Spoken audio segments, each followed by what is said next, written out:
Thank you for coming. Anyone here for the first one? Oh, quite a few people. Okay, nice. So this is Hare Krishna Valley. We are the Hare Krishna movement. This is the valley of the Hare Krishnas.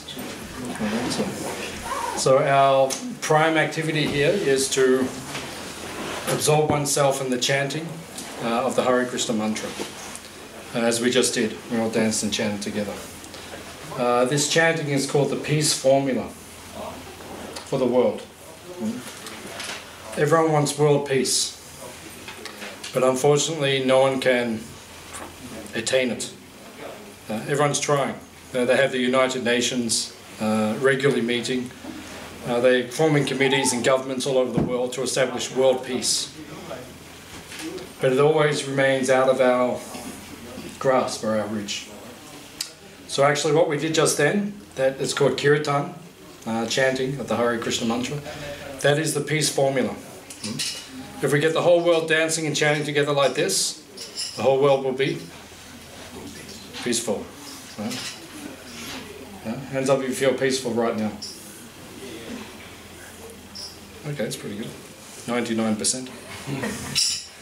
Some people are still thinking, oh, maybe I'm peaceful, maybe I'm not.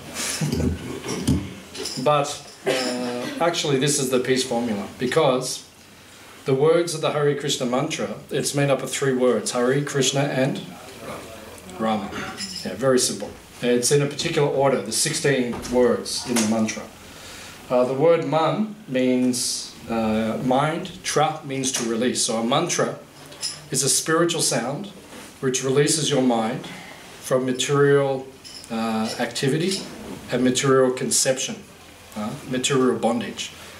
So a mantra is very powerful because it liberates you from material conception. And when you identify with the material, when you identify with your body, with your mind, your ego, you will suffer in this world. So many people are suffering in this world unnecessarily. It's because we're artificially identifying with that which we are not. That is called maya in Sanskrit. Maya means illusion. Illusion means you think something is a particular way, but actually it's the opposite. So in this world we identify with the body, which we're not. We're not the body, we're the soul.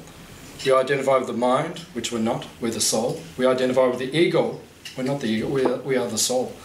And because of this false conception or false identification, we suffer in this material world. Yeah? Has anyone suffered before in their life?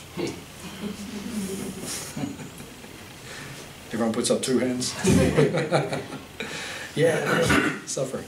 That is why we're suffering. Because actually there is no suffering of the soul. The soul does not suffer. It is only because the soul identifies with matter, with the mind, the ego, the body, that you suffer.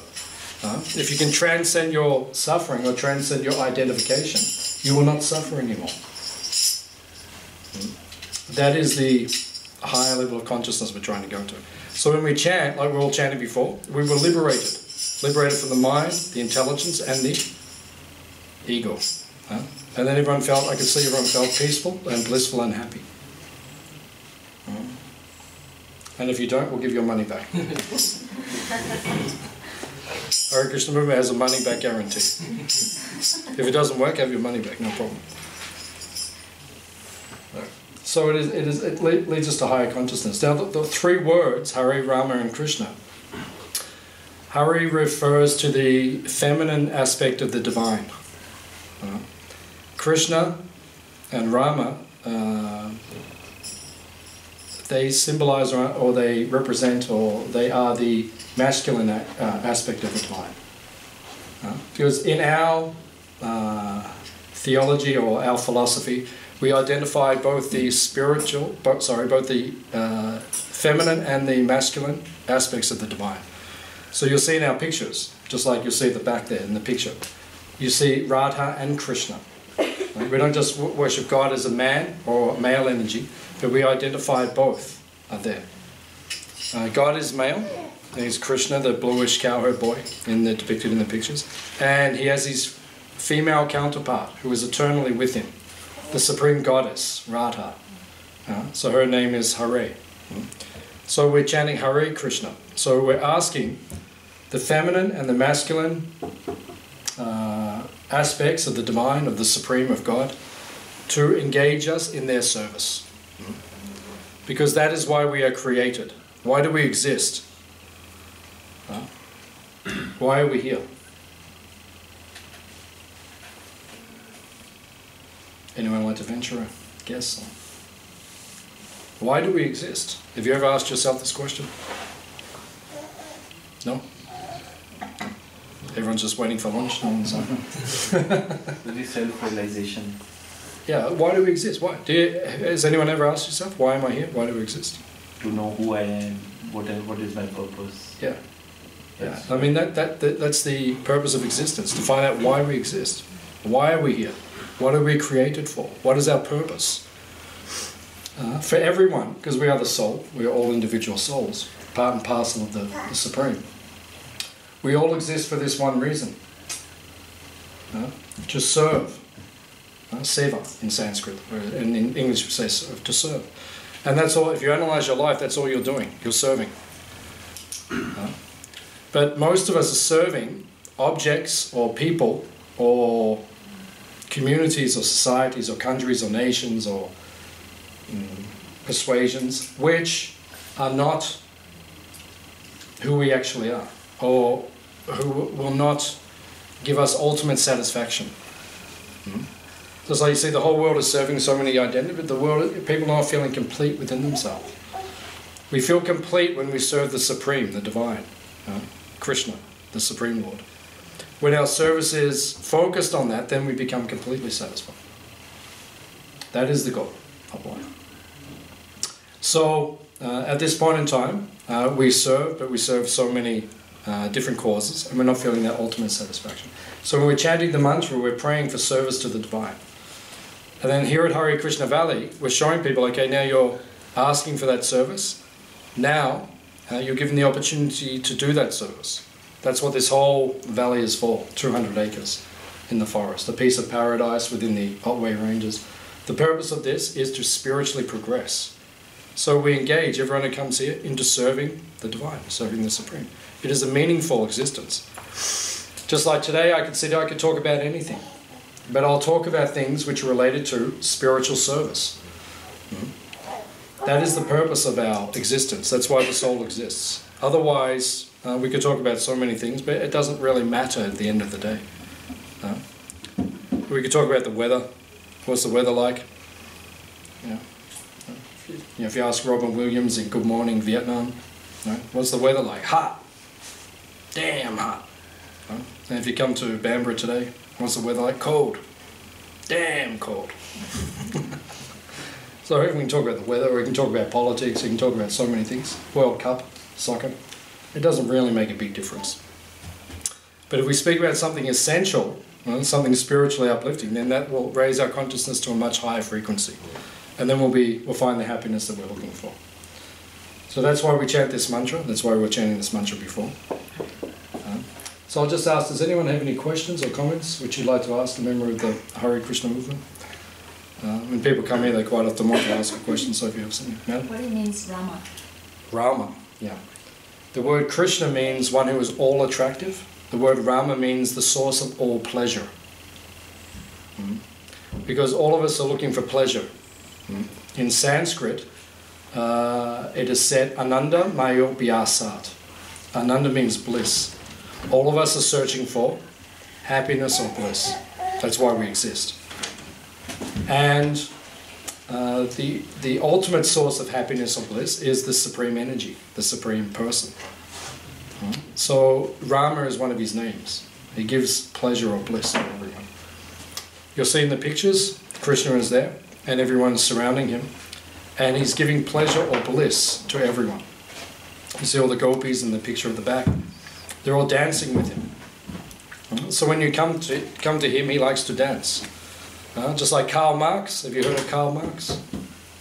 Karl Marx was one of the founders of communism, yeah, famous for finding communism, the philosophy of Karl Marx. So Karl Marx once said he was an atheist. He did not believe in something above. He said, I would believe in a God who sings and dances. So if he was alive today, we would invite him to Hare Krishna Valley. Say, check out our God. He sings and he dances. Because if you're really happy, you will sing and dance. We don't need an excuse, the Hare Krishna movement, to sing and dance. We don't have to drink something or take some intoxicant. Just like, have you ever been to one of these rave parties? Yeah, some people have. You go there and everyone takes ecstasy, or they're all popping pills and everyone's dancing.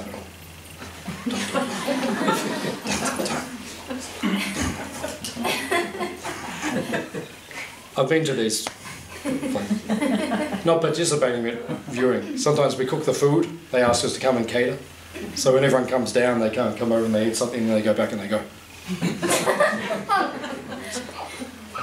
So they need to take something to get them to sing and dance. We don't need to do that. In our Hare Krishna movement, we don't take any intoxication, any drugs. We don't even take tea and coffee. We don't take anything artificial stimulating. Our bliss, our satisfaction is coming from the soul and connection to the Supreme Soul.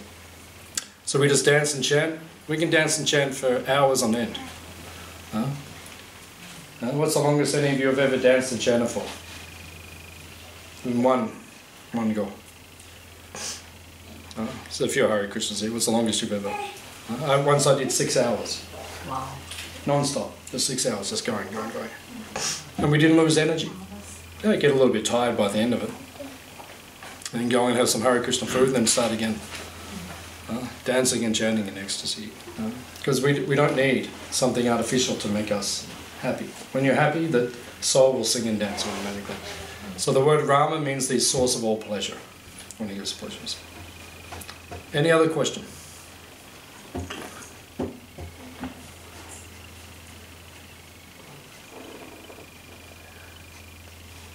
Yes, sir. Where do, I guess, other religions come into play? Are they like on a different gods and whatnot? That's where I'm confused, I guess. Can you be a little bit more specific? I don't really know how to articulate the question, but... What is the Hare Krishnas in relation to other religions? That'd be a great way to put it, yeah. Like the major religions in the world? Yeah. How do we fit in? Like compared to all the others? Technically, if you look at all the world religions these days, there's 5 major religions. Christianity, you've probably heard of. Islam, you probably know. Buddhism, Judaism, and Hinduism. So they're the 5 major religions. So technically we're part of Hinduism. But we don't really think of ourselves as Hindus like that. Hinduism is famous for being pantheistic, which means they worship many gods. If you go to many of the temples, the Hindu temples, there's many, many gods. It's kind of like spiritual tats lotto. You can just pray to everyone, and then hopefully your numbers come up, and then... And Krishna is one of them in a Hindu temples. Wherever you visit, like Hindu temples, yeah. Krishna would be. Yeah, he's one of them. Yeah, they have Krishna, they have Ram, they have Ganesh, they have Shiva, they have Durga, they have... Everyone's there. So you just pray to everyone and then hope for the best. But our stream of Hinduism, you could say, is monotheistic. We're not pantheistic. We don't believe in many gods. We believe in one supreme entity, which is there in all the great religions of the world. Christianity, one supreme entity. Islam, one supreme entity. Hinduism, pantheistic, but in our tradition it's one supreme entity. Judaism, one supreme entity. Buddhism technically is not a religion, technically. Even though it's called a religion, it's actually not, because it doesn't speak of God. It speaks of nirvana, or just like a state of consciousness where nothing exists. We're free from all suffering and like that. So we are monotheistic, so we believe in one supreme entity. All the gods which are there in Hinduism, they're considered to be cabinet ministers of the government. Just like you have the government up in Parliament House in Canberra. So you have the Prime Minister, what's his name? Malcolm Turnbull, yeah, that's right. Malcolm Turnbull. So we have Malcolm Turnbull, and then you have all the cabinet ministers. So they're in charge of the various departments. So in a similar way, in Krishna's government, then to run this world, he has departmental ministers. So Vayu runs the wind, Indra is in charge of the rain, Agni is in charge of the fire, and the list goes on. Varuna is in charge of the ocean. So these are cabinet ministers. So we don't see them as being God, we see there's one God and then all the others are assistants. Does that give clarity to it? Yeah, that's correct. Okay. Good question. Any other question? Prabhuji, what are the main programs? Yes, sir. What are the main programs happening in the valley? Like cow protection is one. What are the other programs that are happening here? So what are the main things that go on here in this valley? So as you said, cow protection. Cow protection is one of our fundamental or one of our main programs here. Actually, it's protection of every living entity. Everything here is protected. You are all protected. If anyone tries to harm you, we will protect you to the best of our ability. And any living entity here is also protected. The kangaroos, the possums, the kookaburras, the king parrots, everything is protected. But especially the cows are protected. Because cows are considered the personification of Dharma. And Dharma means like the essence of spirituality. Cows have a very powerful spiritual energy about them. And it says in the ancient teachings of India, when cows are protected, society will be peaceful. So just like we were speaking before, everyone wants world peace. But they're slaughtering millions of cows every year. And then other creatures as well. Chickens, pigs, lambs, cows, everything. They're killing everything. So how can human society be peaceful if humans are causing so much pain to the animal kingdom and then we expect everyone to be peaceful? It's not possible. So this is, if you want world peace, then you have to be... So here at Hare Krishna Valley, we protect cows and we teach people. This place is peaceful. There's a different energy here. Does anyone feel there's a different energy here? Yes. Yeah, some people say that. Tom, what do you think? Yeah, absolutely. Absolutely? Yeah. Thank you. Tom's our PR department. He came yesterday, I saw you yesterday, and then as soon as he got here, he said, as soon as I got here, I felt the energy was completely different. And he felt like his karma was just being taken away. So it's a very peaceful, powerful place. Why? Because everything here is protected. It is a peaceful place. It is a Shanti Dham, a peaceful place. Right? There is a different energy here because there's no violence here. Right? Next door, we have a beef farmer. Right? So just right next door, full of violence. Right? The energy is different there.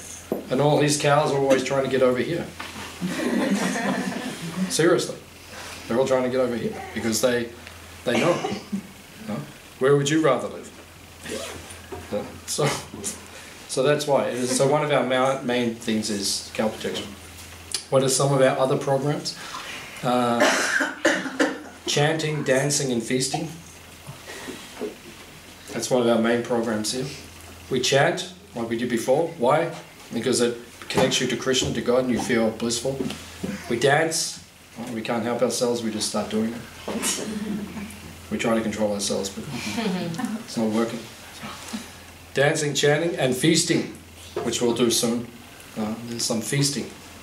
All the food which is offered to Krishna. Just like right now, we cooked a big feast, and behind the screen, Tarini is offering it to Krishna, to God. All the food in the Hare Krishna movement is first offered to Krishna, to God.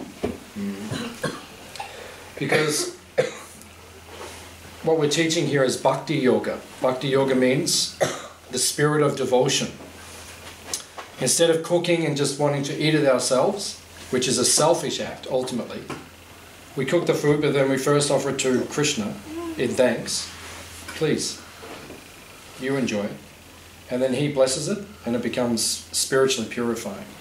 So just when you eat Hare Krishna food, you become purified, you become sanctified in your consciousness. It is food yoga. Does anyone here have this experience? You become purified by eating Hare Krishna food? Yeah, a few people are saying. Yeah, I have experienced that. I'm actually a Hare Krishna food addict. Like that.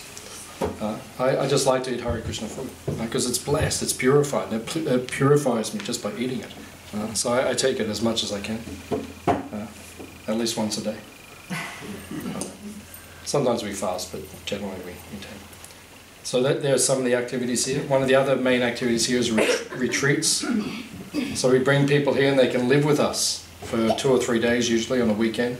And we hold retreats and we teach vegetarian cooking or bhakti yoga or spiritual consciousness or different things. You see the posters up there, we have different retreats. Look at our website, we have different retreats. And then other groups also come, they hire the place and then they hold their yoga retreats and we cook for them and sometimes do some teachings and things like that.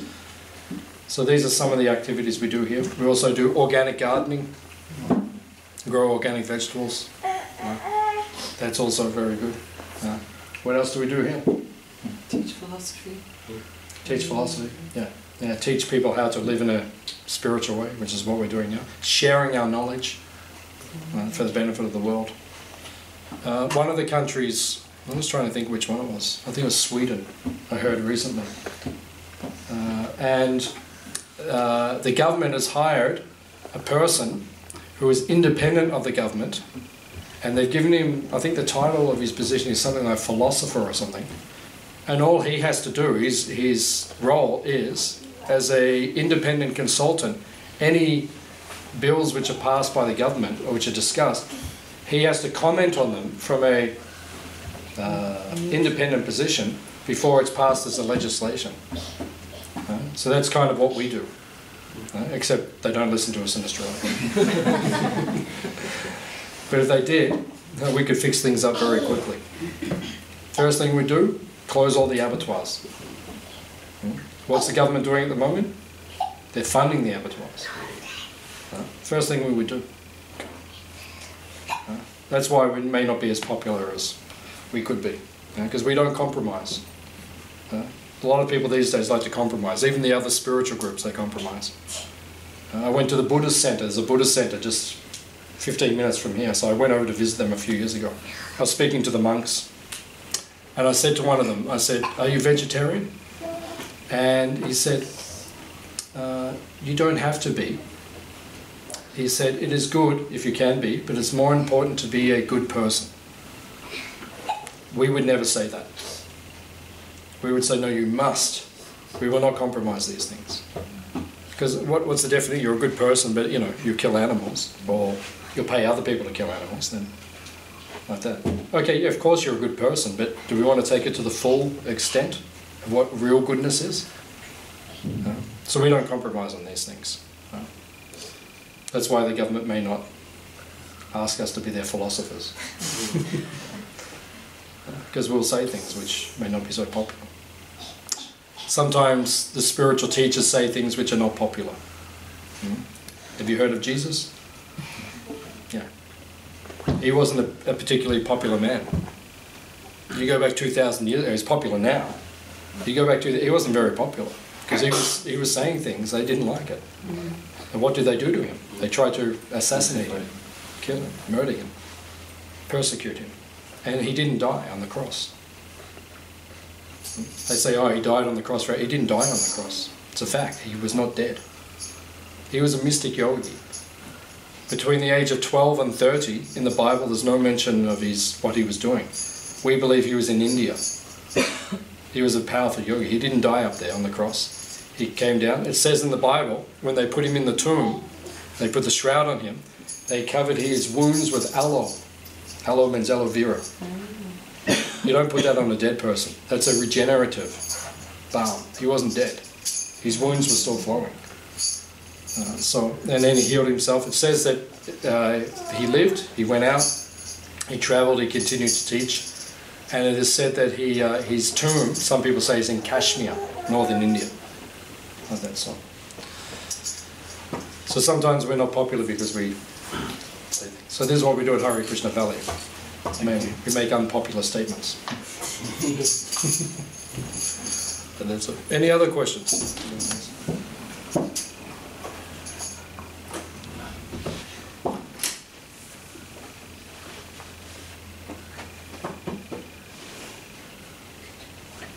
Whose picture is that one?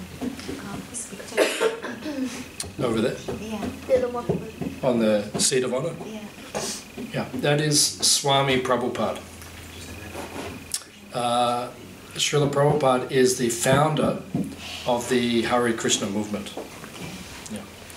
These teachings are very old. They're based on the Bhagavad Gita. The Bhagavad Gita is an ancient book of knowledge from India. For us, it's like our Bible, it's like our main book.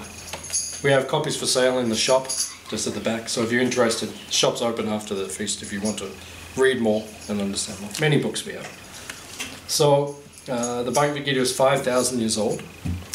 And then Prabhupada, he brought the Hare Krishna teachings, the Bhagavad Gita philosophy, to America in 1965. So it was a bit over 50 years ago.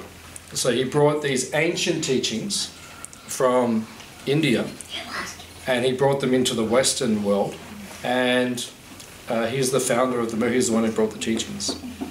So we always keep, in all of our temples, we keep a seat of honor for him, and we respect him. He's our guru.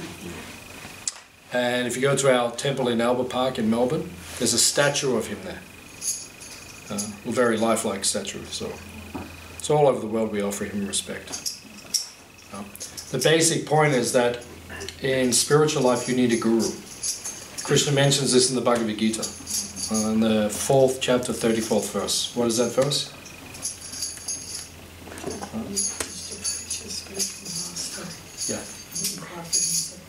Yeah. Yeah, very good. Yeah. Tadvidi pranipatena pariprashnena sevaya upadekshanti te jnanam jnaninas tattva darshana. Krishna says, God himself says, that you need to have a guru. Just like in the Hare Krishna movement, when we meet someone, like from overseas, we speak to them and we introduce ourselves, and then we say, who is your guru? Whereas these days, like in the modern world, the modern society, you meet someone, you speak to them for a few moments, say, who is your football team? Oh, I'm a cat. Or I'm a magpie. So, in our tradition, it's very important that we identify ourselves as the servant of our guru. So he was our spiritual master. And to progress in life, Krishna recommends in the Bhagavad Gita, if you want to progress and want to become self-realized, spiritually realized, you need a guru, someone to guide you. Just like in anything in life, many of you have got degrees and so forth. So if you want to get a degree, you need a teacher, a guru. Just like if you want to become a brain surgeon, right, you need a teacher. Someone has to show you how to do it. You can't just read a manual, brain surgery for dummies. Right, and then, you come over to my house, you say, oh, I've got a tumor. I say, yeah, no problem, I've read the book. Just lay down on the couch. I'll take care of you. No problem. No, you're not going to trust me because I didn't learn from someone. So these days, to learn anything, you need a teacher. But then when it comes to spiritual life, everyone says, oh no, just work it out yourself. Just whatever you feel yourself. But no, you need a teacher. Of course, everything is within ourselves, but for it to become evoked, you need people who can teach you. Krishna says in the Bhagavad Gita, Tattva Darshana. Darshan means one who sees. Tattva means the truth. One who can see the difference between matter and spirit. Reality and illusion. Someone like that, they can lift us up to a higher state of consciousness. So in our tradition, we always have a guru. My guru was a follower of Prabhupada, one of his disciples. And he teaches me, and then my duty is then to teach others. That is called parampara. Parampara, yeah. You've heard of these. Krishna says in Gita, Evam parampara praptam imam rajashio vidu. This knowledge is passed down from guru to disciple, passed down. Good question. Thank you. Someone else had a question? Young man? I was thinking about peace, and then I was thinking about two types of work. Working for ourselves and family, or working in devotion. Can you explain what's the difference and what are the outcomes of working for? You have a family, so you And pay then the working. rent and bills and put the children to school, or working in devotion. Yeah. Well, they don't have to be two different things. They can be the same. Just like we have to work in this world. Even Krishna says in the Bhagavad Gita, you must work. You have to do something. Otherwise you don't eat. And if you don't eat, yeah, you don't live. So you need to eat. So we have to work, we have to do something. But the point is we work, we get the money, and then we just think, oh, that's all for me. Which is not really the correct consciousness. The consciousness you're talking about is the consciousness of devotion, where we work, we get the money, but we use that money to spiritually uplift ourselves. So we bring up our children, but we give them the opportunity to learn about higher things, spiritual values, spiritual life. And we buy the food, we pay the bills, all those things, but we make our home an ashram, or a place where we can spiritually progress. The goal of our lives or our home, we don't work hard just so we can have a home, so that our home is just so we can have Netflix. That's the goal of our life. And unlimited internet with IINet, and that's not the goal. People think that's the goal these days. Oh, I have unlimited internet, I have Netflix. It's pretty much it. And then I just pick up my phone, I get Uber Eats, people bring food to my door, and that's it. My life's perfect. That's not the goal of work. So you have to work either way, but you can use your money, your family, all these things to progress spiritually, or you can just enjoy Netflix. Choice is yours. I think so. There's some good stuff on Netflix. It's not all rubbish, but if that's the goal of your life, then we would say maybe you have to look a little deeper. Like that. We're just trying to encourage people to look more deeply into their life. Like that. Don't think the goal is just material things. That's all. You can watch a little bit of Netflix, it's okay, but it should not be the goal. Any other questions? Krishna chose a feather of the peacock in his crown. Yeah. If there is any theory about that, he chose only peacock's feather, or? Yeah, so why does he always have the peacock feather? Yeah, very good. Nice question. Because when the king, when he sends a letter to someone in the old days, they melt some wax on the bottom of the letter, and then they put the seal, the royal seal. You know what I mean? Like the mark, the stamp. Yeah. And then when the letter comes, you see the seal is there, and it shows, oh, that's from the king. Like that. So the reason Krishna always has a peacock feather is because the peacock feather was created by him, by God, by Krishna. It is the most beautiful thing. When a peacock goes, actually, is there anything more beautiful? It's very beautiful. So it's the sign of expertise. Krishna created that. So he keeps that there. It's like his seal of expertise. Daksha in Sanskrit. You say Daksha means expert. So he puts the seal, the peacock, so I am expert. And when you associate with me, everything will be the best. Everything is the best. When you're with Krishna, like if you're with the king, everything is the best.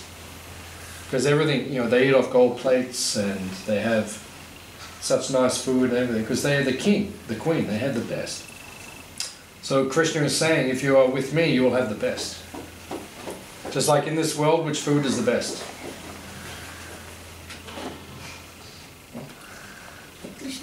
Yeah, in my opinion, the Hare Krishna food. It's the best. Why? Because we live with the king. So we eat the best food. Right? And if you don't want to live with the king, you can eat mashed potato. As you like, that is it. But this is the best. The best is Krishna Prasad, food offered to Krishna. So the peacock feather is a sign of expertise. That's why he always keeps there. Make sense? Yeah. Nice question. Too nice. Hare Krishna. Any other questions? Yeah. Yes, madam. I've got one. How does the Hare Krishna belief system think about evolution and science?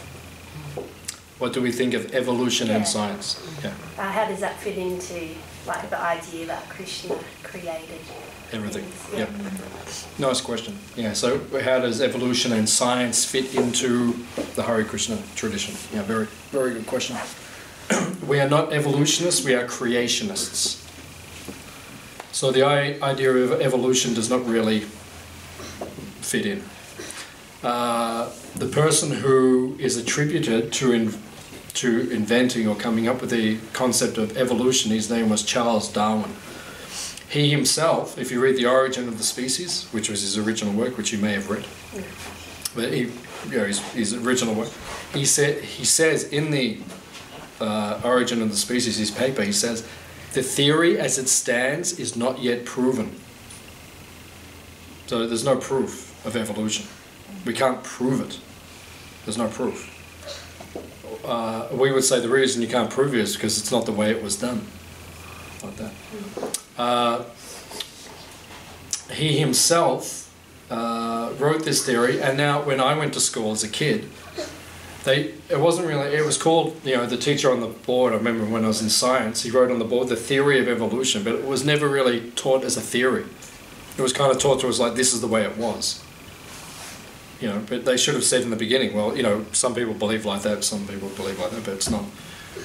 So it has not been proven, and we would say it cannot be proven, because it's not the way things took. I mean, mathematically, there are many scientists on the earth who have mathematically proven that it is not possible for evolution to take place. The theory is very simplistically, in the beginning there was something happened, they're not even sure what happened. And how does science, this is the other part of your question, how does science fit into the Hare Krishna movement? Science is good, but it has to be based on fact or reality, just not on theories or concepts. So at this point in time, they don't know how it all began. Right? There's one concept of the primordial soup, and there's another concept of the Big Bang. So we'll take either of them. So you take the Big Bang. Well, actually, we'll take the primordial soup. So there was a soup. Millions of years ago, there was a soup. We're not sure who the cook was, but there was just a soup. Right? Yeah, maybe there was no cook. That doesn't make sense. And this is what modern science says. That's why we don't follow modern science, because it doesn't make sense. It's like today, right? We're gonna have lunch in a few minutes. So if I just said to you, we'll probably have we got dal or something today? Sabji. Sabji? Yeah, sabji. Is there a dal or? There's a sabji. This is okay. So this is, I'll take it. Sabji means like a vegetable dish. So that's going to come out in a few minutes. So if you say, you're eating, you say, oh, that's really nice. Who cooked that? I'll say, no one. It just appeared. And you say, well, that doesn't make sense. Someone must have cooked. I said, no, it was just, we went in the kitchen. It was just there. And you're going to say, okay, these people are really nice, but right. So that's what they're saying. That's what science is saying to us. But there was nothing in the beginning. There was just this soup. Where did the soup come from? Who put the ingredients in the soup? Where did they come from? There's no answer. So if we're going to just take it like that, that's illogical. So we don't accept something which is illogical. But we'll ride with it. Okay, so there was a soup. And then after a few million years, the soup cooked, and then a few amoebas formed. And then they started moving around, and then Mr. Amoeba met Mrs. Amoeba, and they got together and they had 3 kids. Huey, Dewey, and Louie Amoeba. Right. And then after a few more million years, some of the soup turned into land, chunks, and then the amoebas crawled up onto the land, and then they grew tails and legs, and they walked around as lizards. And then for a few more million years, they got bigger, and they turn into different things like dinosaurs and different things. And then after a while, then these Homo sapien kind of looking creatures began, like monkeys, because Darwin said we came from monkeys, that was the theory. They began to bite, and then trees came up on the land, and the monkeys went up the trees. And one day, after a few million years, one of the monkeys was swinging across, and a human fell out on the ground. That was Adam and Eve. And then they stood up, and then eventually they started standing properly after a few million years. So it's a stretch of the imagination. It is, it's a stretch. Yeah, because it can't... What's that? Yeah, thanks for answering my question. I would find it a stretch of the imagination just as much to think of things being created by a divine being. So I guess that's part of what we're here today for, isn't it? Yeah, yeah. So the way we... meaning. Yeah, so the way we explain it, Yeah. there's a blue cowherd boy. That's pretty far out. Yeah. Okay, it is. We understand. Like, you know, we're saying that, but everyone will say to us, "Oh, your stuff's far out," but look at the other alternative. Yeah, it's all pretty. And that's the point. You've got to put faith in one or the other, right? Why do I put faith in the blue cowherd boy as opposed to the cosmic soup? Right? Because our food's a lot better. So if I'm going to hang out with someone, I'm going to hang out with these guys. Seriously. Because the way we live our lives, what we believe, the way our principles, the way we live, based on these ancient teachings which do describe a blue cowherd boy being the source of everything, I'd much rather go to that. And it is a leap of faith. I 100% believe it. Right? But I'd rather go with that and the way of life and the teachings and everything it represents and the meaning of having in a relationship with a God, with a supreme being, as opposed to, you know, just having like a, well, what's your choice? What do you do when you die? You go back into the soup or something, or I don't know. Yeah, maybe there aren't those kind of answers.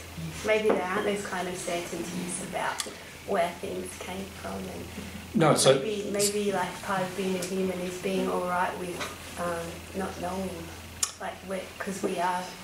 So no, life on the planet, like we're an animal too. Maybe we won't know the reason behind it all, like the other animals don't.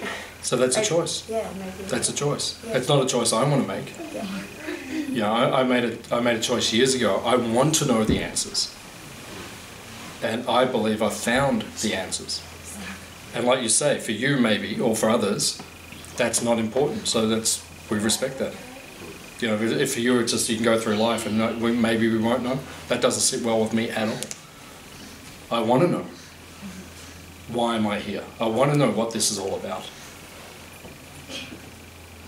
You know, I mean, you know, some people, the goal of their life is who's going to win the World Cup next week. You know, like Brazil's already devastated. You know, Brazil's in a state of mourning because, you know, the greatest team in the world's now out of the World Cup. Yeah. The whole company's like, oh, you know, the whole country's like, oh, what are we going to do? It's like, oh. Yeah, they're praying to, you know, Ronaldo and everything, like, oh. So, you know, that's the goal of your life. For us, it is, these questions are important. And we do want to know the answers. And we do want to live a life which is based upon communing with the Creator. And it's interesting because Darwin, in that period of his life, he was a religious person. He was a spiritualist. And then different things happened and then he, you know, like that. So it's just a matter of your choice, like that. But yeah, we don't accept the theory of evolution. We don't. And science can be useful, but only science. We have a scientific division in the Hare Krishna movement. It's called the Bhaktivedanta Institute, and they're doing a lot of work worldwide to amalgamate the two: spirituality or religion and science. And we've had forums, world congregations of scientists and spiritual leaders, in which the Dalai Lama himself came, which we organised, where everyone came together, scientists, and because we want to bring the two together. So that's our goal. These days, evolution, the simplistic understanding of evolution, which was taught to us in school, that's not so much kind of accepted by the scientific community at this point in time, like the top scientists. They're more going, many of them are going towards the concept of intelligent design. That there is an intelligence which designed all of this. It didn't happen by chance. Many of the top scientists on the planet believe that. They don't say it's God. They don't say it's a blue cowherd boy. But they do say it's an intelligent... Like a mathematical principle or something. No, there's so much maths in nature. Yeah. Something like that. Yeah. Or if there's maths, there's a mathematician. You can't have maths without a mathematician. So they're saying intelligent design. They're not just saying, you know, numbers got everything together. They're saying there's something there which brought it all together. Okay. So that's very popular. And we're totally into that. Yeah. We dance around the streets of the world in dresses, chanting the names of the supreme mathematician, and we're totally into the mathematician. Good question. Thank you. Any other questions? Or? I usually watch a YouTube video of Krishna, so kids watch it. But they asked me one day that how he could perform miracles, because he did perform so many miracles. And so they asked me, I couldn't answer them. How does Krishna or God perform miracles? Yeah. Well, the simple answer is he's God. Yes. So it means you can do anything by definition. Yeah. It's like I'm the manager here at Hare Krishna Valley, so I have a certain amount of influence on Hare Krishna Valley. Yeah. I can say, you know, to people who are here, I can say do this, do that, and they'll do it. Right? If I go to the MCG today, it's probably a football match, and if I go out in the middle and say, okay, I'm the manager of Hare Krishna Valley, I want all you guys sit over there, and everyone will just go, you know, what? Who the hell's this guy? Right? So I don't have influence. But God, by definition, if he exists, which we believe, he has influence over everything. So if he wants to do miracles, he can just does them. That's the simple answer. He can, because he's all powerful by definition. If he exists, he's all powerful by definition. Right? Any other question?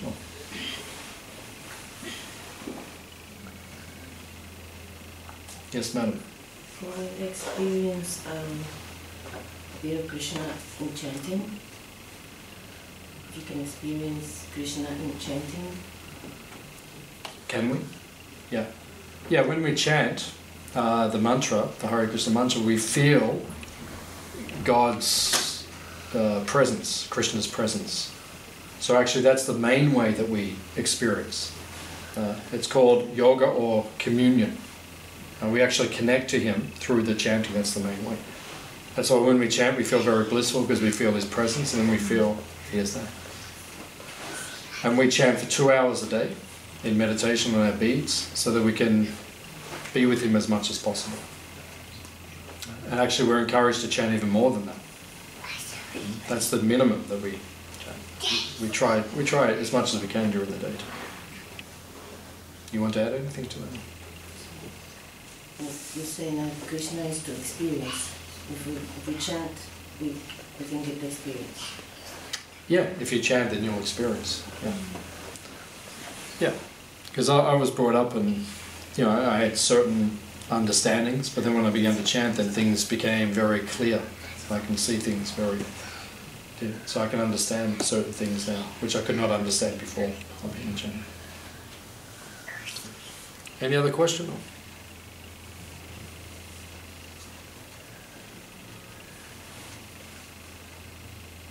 Okay. So if anyone's here for the first time, we have a magazine which is you can take for free. This tells you a little bit about the Hare Krishna movement inside, what we do around the world, many different countries, many different temples. Very, very good publication. That's just here, so if you want one, just please come up and take one. Is anyone hungry? No one's hungry? Okay, see you next time. Anyone who is hungry, please go into the next room and we'll have some food which has been blessed by Krishna himself. Thank you very much. Hare Krishna.